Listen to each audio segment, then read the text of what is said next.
106.9. Kasia bono ni ha na nyina yetie. DL News.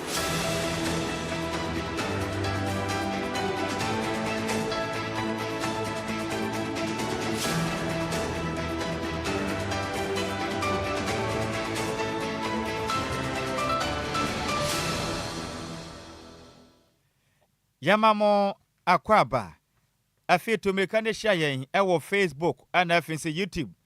na yemfa kasebo no entiri mwankasa ensemo yensha kasebo na se FM free Ghana mampeni berema wo boada John drama ni mahama kache na omampeni adensem atudwa echiremu sei omoden krata tententen ede kwakoma Landmark United Nations wonoma mo hwe ne enoma bi ekwaso anye no ma omadinya siesi no chiremu ankratai ana no ukwade twami na eye obenem bosomnum ena omode ba abonten na omampeni echiremu sei emiri bi atwam ebeye mfrinhia pode aduowatwa achi ni na dwumade bi ba so wiase nyina ye fane say Trans-Atlantic Slave Trade ene akwablane firi na brochi memba ebibimemu obaya na odisika kakra hye ne botom ebi so kura kita joto sigalate ebi kura kita manches keke na odi aba ebi kura kita moto ni dokodoko nsanya bia snap nyina keke ka ho a oba ofia so me wafa ase na etesen waso me hoye ahun se wo ma wo ase me wo ma emnante wa wo mo me ma no doso mo nyina mra ma be san line ten omo sala na ye si na nako ene me ma no omo ho odin abeti na bono ase mo ho odin na mo wa nyina nchen na ntiatia no mo nyina nchen DJ Omalon for mo nyina nchen na Marco Fitela DJ Hitman Ziginom ene afiba musu nyina nchen mrante ma akante ahonam mu nyina nchen mu nyina nchen na bisa za openi se na nsen kura sika sem nyos oblonyi medidi ya acher na nsen ho kire wo fie papa saon ene mede snap baaye monye kakra ngu fom oba no tenten no mafa matene kwakwa bede ne kwa mono ne akoye adwuma ne ammo bi sigalate na waje Manchester de be soja wo fie ne de ama na waje ene saa mjejeje mo fa mlante wo mo ho den ekwa abrochirememu ekosi kua ya adwuma saa na mlante wa na mojem no maye lucky efisaka ye napa na brofo no ba yanka mo amabo saa na mo betri ene munufu apiapia yi ne ho saa no ka ba kokura nka o manyim ka mo nyina mo bekobi ka hitman se nko ni kureyim na omba se sa Ghana de hye na bi manya hodo aka mu nipa mo ho den koya na mu ya na Ghana mampani kirem sei dwumadia womode kwanenkrata omatintim no asema da so ne enie omo the Declaration of Trafficking of Enslaved Africans a chartered enslavement of Africans as the grievous crime against humanity. Ghana man penny chim say ye de omode kon ni nyina ni ade abrofo no beye ye no ane yanyan ne ehu pa se nipa kobrane ye de konson agu ni sa chekere no ne ye de bia agu ni namu na ye de na tena ka ato ne ye twi ne de ne sen ne ye de bi agusu bontom ne ye de ne namposo sasa ne de na kwabru kirememu ye kope na ye sei Israel man ne ye friend sen Mose ene ne dom ene Egypt for de ani bia nkwasom pepe na etodwa wa sampempen so no omokwa na asase nyantam na de wasie ne mopanin efiri akopem konsia asase ne kwampam asase no ahanyina ya wode odo obapa gemot esifie nom obapa gemanches ede kwakosoja ye de obaya adwuma tejere ho na do wo ho anya de ane ye ka wachimpre na do no pepra mo ye adwuma sam Ghana man pani kirem sei sane ma na ekoso no tan ne mu hu enti ablafo no nyankrata na kenkan ye na monte ase na monhyebo sei sana muntu amutu ya baya mfrinhia de watwe atwam yi no omonka nkire bibiman sei enye eyade ba ko a ye ka de ya wudie pa emu odena ane de omaye ne senti sunne ebi nse bio eno ache nso ebiman ahodo a modfa ya adehye no mu no omapa ye chew se omanya ne ye kura omafom eno ache nso nipa ahodo a mofa asa nkwanhye ne mo hwera mo nkwa no momfa abodin bi ntoto omo so nka won fisade a omaye no eya wudi sempam entuwe ne nkrata hodo a Ghana mampani ejina oman Ghana nemu asa jina ebimanya hodo aka ne nyina nemu de nkrata koma abrofo no UN monye nkenkan na anamon bone ya mutu ebefa bibiman no mu nipa hodo a mo ho den melema kantena horam koye sankwasi adwuma no mapa ye chew na monhyebo se sansem hu na mude ye no sune be ya kra mo mla iska akra mfa pata ya kra ne enso ye mfa nchemo we de nkra ta from ampani akache aba sika no emu ye din o se emu ye din hwe na sak ne ye diska ba beto obi anampo se ba obi wo hono ma ne abefa no ne chese ye de nakọ baabi se yakoye ne sa akoa de se emu edin Kofitela on na ade a me ya ne se Kofitela ene DJ Hitman ene yafiba omafo mo ho adi those days na on kabako kura ni o manyim omo pe den wo man Kofi say ya de ohia ye wache o man wache a adono osin AI say pum me ya Hitman say honkom na ka mod nasi enchechire nim insanso no na mod nasi animu obedo sisi ya DJ afiba ene a wochechire na yi na say waye na beti no kombe adwuma kama omo anya bi abrafo na anya de o mu ni na wo Olivia Boga waka mi oboga Olivia Boga so wo obedo yi Ziggy so wa hoden pa Ziggy hwe na so mutu betumi ado obedo yi pa ba ye papa no ma anya de o se kwa planet de snapper ba fie Manchester ahochire ntine waje na odo ba na ma no de ne kwasa akeke sasa time no ne ba ne ho hye de ni fa so ade bia blofo na dada won ye do mu kwa burochire akwahwe omu ye mo dada ye na mo de yekoye mo anya ade mo dada wo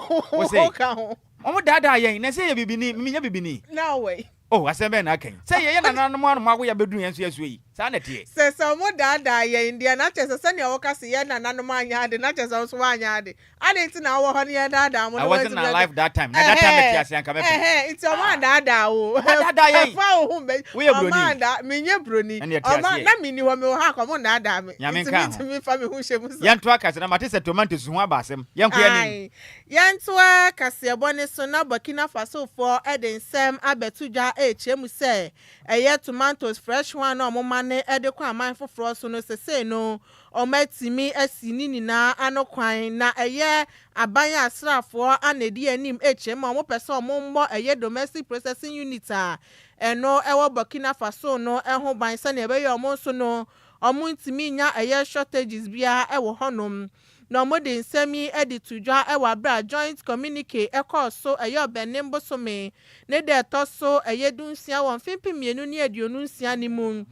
Minister of Industry eye commerce and eye artisanat Serge na neodem eye poda ene eye Minister of State agriculture water ene animal and fishery eye resources eye commandant Ishmael Zombi emonso assign eye sa communique no echemu sese no omatimi esia no kwan esan se wo so mo so bo musika sam ho ba fresh tomato na omo krade kwa man foforo so ne ha dwen ento ne sese ne de omatimi esia no kwan kopem se omode eye federal notice bi eba abetodwa sanso na omode ato operators omo so no amanfo ama ne de ewo mo honum so mo na watwemienu omo fa ama ne de ni na koma wom na watwemienu ne so a ema obi anya na agyen se ye fresh tomatoes a obi ama ne wom no omo de komane obi ewa aman foforo sinti sa na watwemienu no obi ama ne de wo honum a operators ne mbom homodin asa na watwemienu ntam de na ama ne de ni na etimi akọ na ban e de kokobo e de atodwa echem sa wo a wunnim na wo bebu mra ne so no eyade a mbehwe so metimi atwenwa so ye papa isan se eyo operators ya mam na watwemienu no se etwemu a enya wa adwen sa wo de waso odi nti no de eye tomatoes no ekomane ewa man foforo so nti no omo hye ne so emfa ema wom esan so omo pese omo mamodin ahwe so omo so industry ne betimi akoso ye na tomatoes ahodro no omo nya eye shortages bia ewo Burkina Faso na wa obe ya so odin ya nti no betimi age tomatoes awode komane wa man foforo so no omo so ede bema oman no eye industry ne sane ebe ye omo so no ebetimi abo ejuma. It is a said na Oman Burkina Faso a my Ghana ehwo na yetako ekoto tomatoes fresh one de ba omemu no sisi a yentumi nkọ ho nkọ fa bio omo kire mo de no sese no mahunu say betimi ahyote ho be ye den na de ntina wo obia ne di woni mam obia nya nadwuma no ne di wo ha adua wo de emu ode pa be boa yen na emie ya adwenum Ghana cry ye ho ye ho wa bi ade ntina entimi nua tomatoes ayese ye ko Burkina Faso o say ade ntina entimi nua bi mo ja galamse ni tu openi pa Ghana de chest asase di tu galamse ne yenya sika no emfa nko ye tomatoes na kwajo tete ne kwa be confit na chese wo tu abani kragwa be ko na ebi aso fefe ntia no ne entimi nua bi hwe Ghana galamse ne mu odes na no manam ebeze no magyae e kire din nti Burkina Faso president ya mi hira ni pi boda baso me wo fa se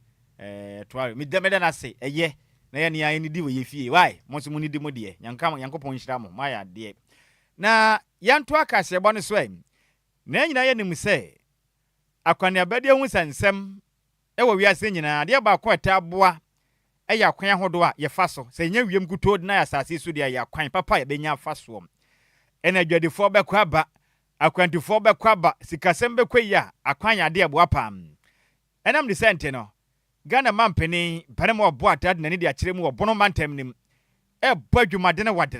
wadere ahwe ma de hia wonom awa gyenegyene kopem sampa kwantempon no watumi asiesie aba modern ade aspat agusu se tom ma de hia na faso ma bibia tumi akonkane na Ghana mampeni John Dramani Mahama kiremu a akwan ni mpodie wa hia ase de ma contract mugusu a wonom ye kwan no Nyankopɔ ya adoma emfimpi mienu ene aduonu nson 2027 hwebe na ekire din na efire gyenegyene ekopem sampa a eno no wobono mantam kwantempon no na mo de kota agusi se tom ma de sana afaso se yo me bibia kodin na Ghana mampeni kiremu a onu no ho se obeye mampeni ne mprenu so na oba ye beye mampeni ne mprenu so no obakwaso abadwumaden ama Ghana fo asetirema konkan titiru efa yakwan enya gyenegyene ne sampa ne bono mantam ko a obeteretirem dia akọ manga na manta ne mensena hodo nyina boa se be ya yakwan hodo asese no obetimi asiesie Ghana mampeni send to Jandra da na ya wada obenem bosuma yomu de toso dunkron e wo mfempem me na do nsiam na Ghana mampeni ekirem sei yamianum nukure ni abonsemetiko ono wankasa o mampeni se wotena hyemu na wotu kwan a ono ne ka nimpo asabi ebo amunam a wonte no kura no obekọ na dwonku na ndanta aso nyina ya ne ya na taso nyina hwinhwan na wahwe Ghana ni a wote trotro ma seat ne kura nya na tete no na bamunam a ohu se ye brepa ne senti wadwene ye ho ankasa ya kwan ho do asese no o mampeni e de big push agenda dwumadie no bebo dwumade ahwe wasese yakwan nyina Ghana mampeni ndi nsem sei etudwa e wobono mantamu Enye efridom a yemra gyenegyene na yene nananom embehwe ejuma ye de share Rambo Fonsa sene ejuma no esi ko na sene nana kan no ye nyina ye nim se saa kwan eye kwan a ehia pa ekwan no so wa bakosem tin obia besomu bi enso anye yie ano na nana kan obi begu sokota ni abedwuri efri so ni ade bia begu so ni abedwuri efri so enso nananom we dey me shame crying say we are yesiesie we ye be siesie kwan na wie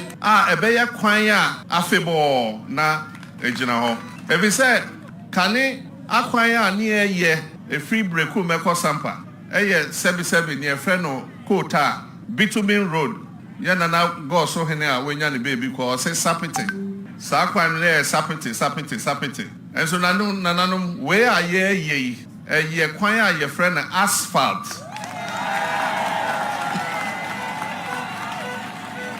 kwan a ye friend asphalt na mi wogidie say afia ebe 2027 eko na wie ye no na echese sa kwan eko pem sampa na ya ye wie emrenu dru ha nananom ye beto sam afrem na sada na ebe ye nijeda na yaba na yabepa jumedie na no na echese ekwan na bie na MC mrebi ye ba ya ye be sha ase ene big push na nananom eka se contractor ye de ekwan na mano no sebi enfidie odi aba no wo hwe ase enfidie ne ye areho na MC omusuro kakra se sa contractor no to me adwuma no enso me ogidie say afi de nananum ankasa egitu mu say contractor ye de ama no if say sa da no me ka jom say contractor ye de ama no your friend Rango eni a woti ye eye Ghana mampeni peremo boata John Dramani Mahama nanu achi ana osofo no na ohwe ma Ghana yakwan ene yakwan tempon so mekire Minister for Roads and Highways oniminyamfo Kwame Gavins Abuja echiremu am anamontu a omampani etu ampempren obwa na kwantempon wan no efire gyinagyina kwapem sampa otwa so no de kota agusi setum no ni nyina aka omampani big push infrastructure drive odi aba no bebo apa ne yakwan ho do asese no watimi aje ema de hye wo mensina ho do ne potem so akwande bede won sensem no omo ho atumi aheha wodom pa ochiremu a meka se no won betimi aboa na contractors omo ye o man Ghana de hye pe na mo se adwumade we nyina be hye omo sene sika omenya na tena omanyim na Ghana sika sem so atimi akonanim yem papa chirem sei gyina kwapem sampa kwantempon no ebeboa pa eviza meka sei bunu mantem nim adwadie kwaso pa sika efiri ho ba omamu na so ne senti omampanim boa de hye mo ho so ani beje na bo mo atetenem omo ho aheha omo pa. This road when completed would actually generate more jobs, will actually create value in this community, and will make our people have a better standard of living. Mr. President, DLFM. the last one, big push has created thousands of jobs. At the last count, almost 500,000 jobs have been created through the various supply chains of the contractors. Some contractors actually have over 1,000 staff on their operations. And we want to thank all those contractors who continued, especially to hire new graduates from the universities, the quantity surveyors, the engineers, and all of them. We want to encourage you. Indeed, when we come to you on site, we are going to be trying to find out how many new people did you take on as part of President Mohammed's Big Push project. So hire from the community. Let the carpenters, the masons, the cooks, and everybody come from the communities here. So it is not just a road you are building, you are leaving something in this community that the people will be happy about. Nana. DLFM 106.9. Akwan ye ni kwaso no na ma ne nuanuane ba ono so anya adwuma ye de obekɔ na ese impuntuo na abai adehia so benya sika gombotom eni a wote onimnyamfo no hwe o man Ghana yakwan eni yakwan tempon eso onimnyamfo Kwame Gavins Abuja ena wote nini Yentoa Kasiebone so na minority chief whip no aso na yem na hyebedwani de mansanwam Adwoa Agyei Frank anodompre de nsam de ato mampani John Dramani Mahama nim so nkɔgye nkyerɛkyerɛ efefiri omampani dada eye nana adodankɔ akufuado enchen se ne beye obehu kwan obefa so Ghana sikasɛm no obetimi akra ne ye na we nyina efa koko sector ho nsensɛm no kɔso ewo man yi mu no kasa ewo abro mo ni koko akuafo ekohia mu ewo Bekwai district no eka eye dwumadi adom kuma no edi se ne beye omo nso no eye koko akuafo no omo asantimantem no ometimi ene omatwetwe nkomo ana anodompre edi tudwa na ochemu se aban no entimi embo adwuma sene senamre kuma yi krampo na oba eye ubedi oman ni sui ana chese koko sector ho sensem ni natimi aye basane ha adwen na wo hwe eye omampani na adodanko akufuado eye na aban so a na chese oman sikasem no timi kra ni ye atwia eye adwumayefo kwasan so ana hwe se nyinamukane aso ho sensem betimi akoso ye ba asio ho nsem eye COVID-19 e ba ye na ye omampani dada na akufuado etimi ebon ho ba ehwe se bibia betimi akoso ye ewo man yi mu nti adenti na omampani John Dramani Mahama onko omampani dada honom na nkɔgye afutuo esan sese wokɔ na akɔgye afutuo efra omampani dada omabedi oman so panyane na enye bɔne nti ono de wo hwɛ sɛ eye omampani John Dramani Mahama ebetimi akɔno akɔgye eye nkyekye ede efra omampani dada na adodankwa akufuado ho na inyane ntie sɛ na itia ne na echi kakra ofinsuman yene na hwɛ akyire MPC ni nyina ye hu pempe so anoma ekɔ ofenso kochia ofenso manhene esan so no no hwe akyire ama otumfo na hyira ye kusa eka kyerɛ ye sɛ asanteman baby bia ya ho odin betimi bia no yenkɔ hɔ na yenkɔ kan asɛm ya asɛm ya di na ma ye ka so ne ka ne ye kana na enne ni da etoso miensa a ye hya ase ye bo apoi sa asɛm we maka me san ka biem enianom ndc fo hya ase wo hɔ ani asɛne text message ye bɛkyerɛw ye pese ye kan prefema enuanom NDC 40 ase se santo kwa we se kukuru ni nyaye a keka so nyaye se onwana ye mo adwen se mabunni agumasum ye ntie kuafo asam ye de pe ene na asunje di asunje ye wura mahama onye bi daro de gu oman no so operation ye dia tia operation ye e de ebumaya onfa kuafo sika anya dan efama no choboy na wakọ obi ba akọji obi ba bo abofra ni isu ade na ese oye kani bako no enne bridge kase mo dia bo man yi na ye kan ye choboy ye kachre mo ye nu bi ye kan ye kachre so papa we ye nimu no ye nimbie na wa ye ato wona bakosam sabi mpani mo nimu ane ni bi so papa nene no de baba ha ye kachre mo ntie Ghana for ye kachre mo ntie so ntie ni o mati kopo Enuechi Anna Frank anodom pre esanso ekasa na ochie musem fa ho ne ehunehunu a ye behunehunu a eye dom kuma no sanso ana koko akuafo no enya ade ombeka omano atum efa nsem eno koso ewo koko sector nim sanso na koko akuafo no mo obi anso enkoji sika na omonkaso omonka omano ntum omonkoso a enkasa sane abaya aban no eye sika wate afri omaketua ne no betimi ede aka ho enuanom NDC fo asase wo ho ani asane text message ye be kyerɛw ye pese ye kan prefema enuanom NDC 40 ase se santo kwa we se kukuru ni nyaye a keka so nyaye se onwana ye mo adwen se mabunni agumasum ye ntie kuafo asam ye de pe ene na asunje ye wura mahama onye bi daro de gu oman no so operation ye dia tia DLFM operation ye e de ebumaya onfa ekuafo sika anya dan efama no eni ya uti ye eye minority chief whip ano aso na ye mrahebedwani e de mansanwem adioji eye Frank anodom pre na ne krakramu anakwabna boaten ono na ye mrahebedwani e de maje so ekasa ye chemu se enya ade omo betie excuses bia de friend si aban ne honom de omo pa ne se eye sika omate afri eye kokofo esika ne so no ombetimi e de amawom no mampani dada na na dodanko akufo adompo abra COVID-19 ba ye no enya ade a woti eye koko akuafo esika so na papa no me wo fa no ye nyina ye be kai se biribi e twemu na mamuo no ne mu aye na biase nyina ye de papa ni nyina ne ya de ekodi ewuo bi obesinse ye ko mu a na ye ka ho asem ani yi abrofu mpo awo mu ahoboa so mo kwantuo no ye nyina ni se de omu fa ye se mo kai sa abra ne ye so obi nko wo bi ma ebiase ke ye nyina ejina fa sabre mu ane biase aye de no mampani nanado ene Dr. Mahmoud Bawomia wo muti koko no so ana sabre mu ane nya haban pontinwe no koko no muti so ana bebe ye ndi si aban no aye yi no abeni eti koko so so so mabu ya pasi afre no so mabu ya pasi afre no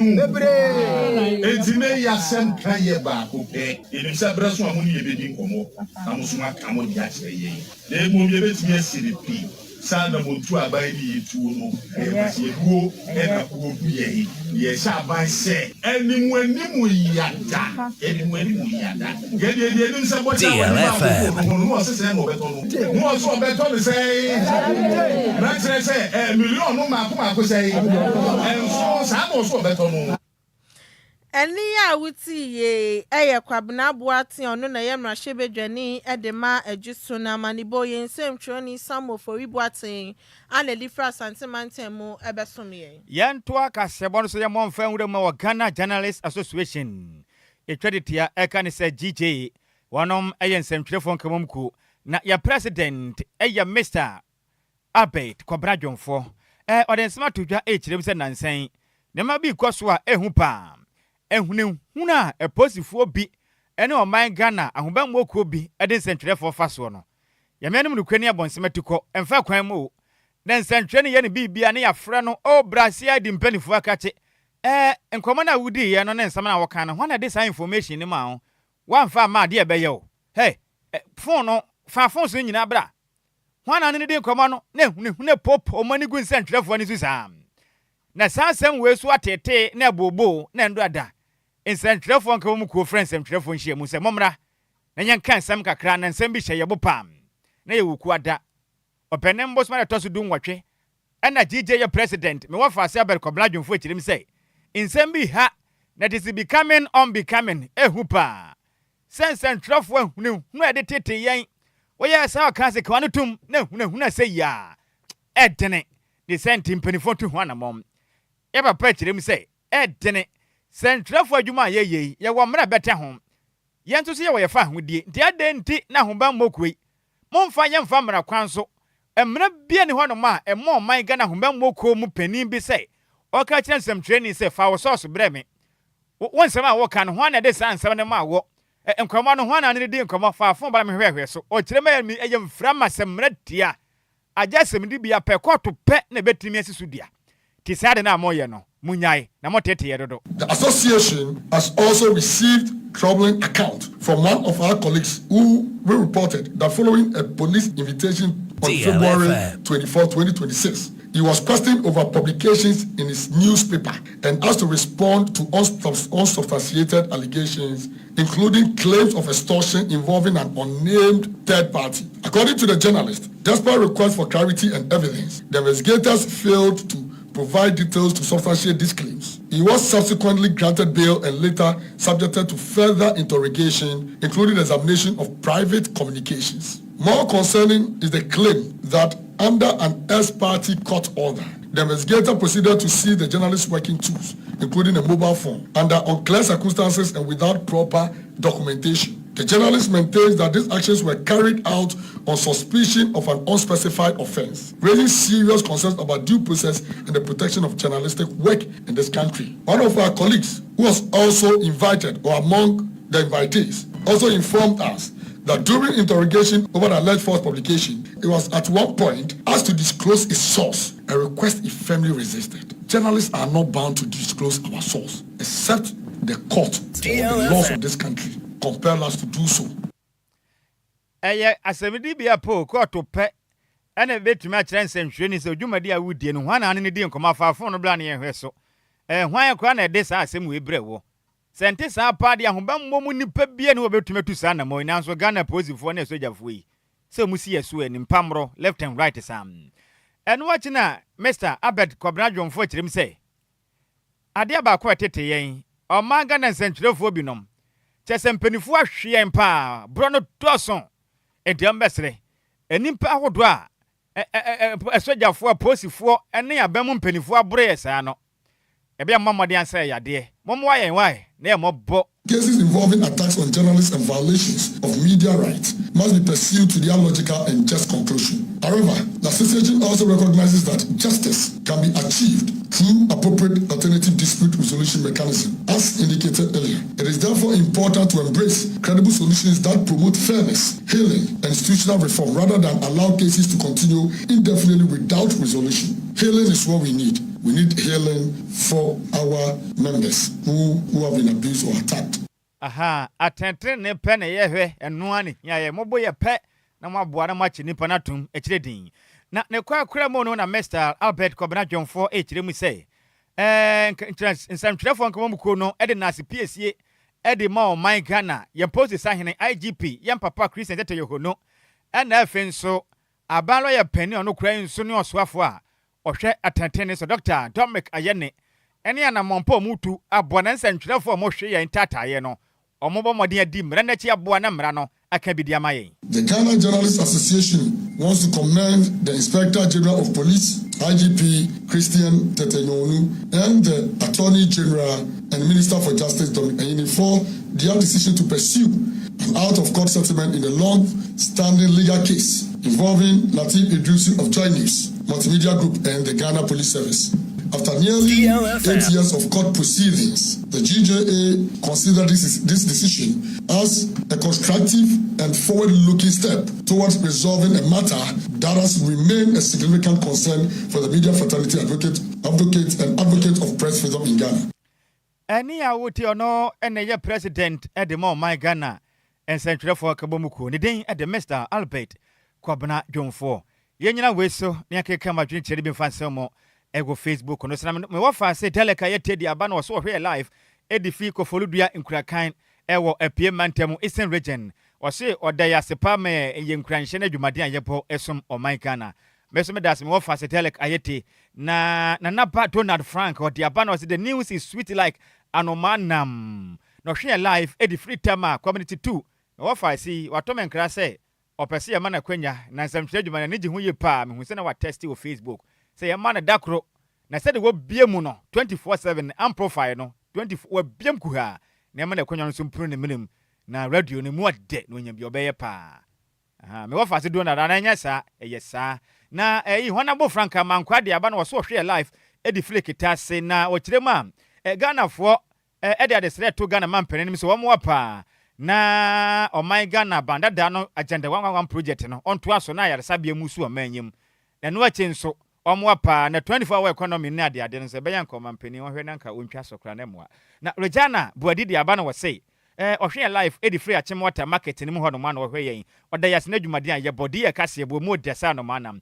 Kofi Parliament di aba no say in fact Ghana de mu de pa na umsika sam na bibia wo ho sika de mu de ne I say we're here live, Eddie Free, Akuna Bobikuma Apa. Me wafa Kofi Parliament ni. Na Barbara Crantain, na musini wa sentiment temu de abana so share live, Eddie Free Judgment Day. E besida na mfa free Judgment Day. Atemuda. Na apatra pa hwa no butu ode ncha kese ye koma na wafa Sammy B. Ene Adjoa Agyei Sikapa. Richard Ahwe DJ Ghanaman ode aba sikase boni mu ode. Share live, Eddie Free Gwetire Station DLFM Ness. Hwa na mfidie no we bie mu a kasebo ne nam ode ncha kese ma Sammy B ene Adjoa Agyei Sikapa se kasebo no mu ode poda yase na dwumade ayebo esom oman Ghana otim se ye wona po bam ede ade na ode aba na Janet se wa de aba no se oda Burkina Faso president oda na se pass ne wa bie Ghana fa adwene mu se tomatoes ye nua bi de nya ya manfo de la sulala ne ye nya ye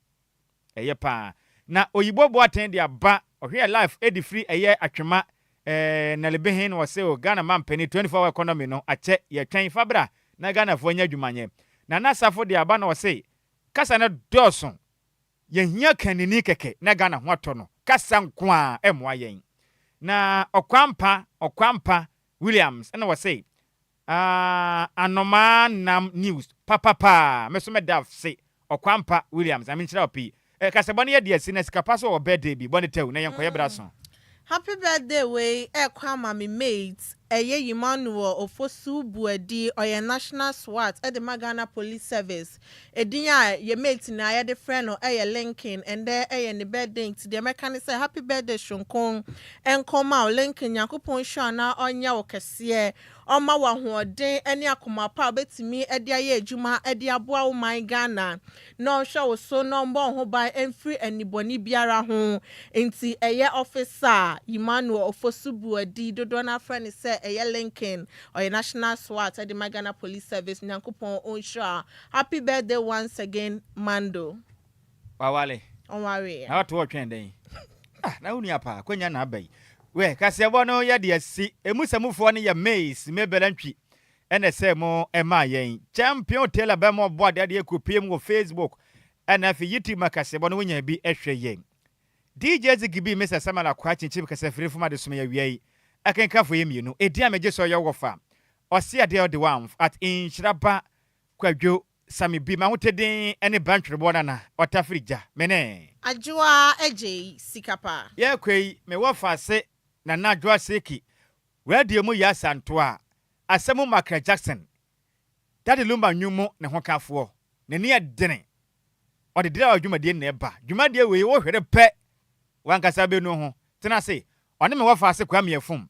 ena me wofa se kuma sexy omo ba adwumade no ejetua to mamu nyina monitor a ade hye Give us P capsules. Give it to me, baby.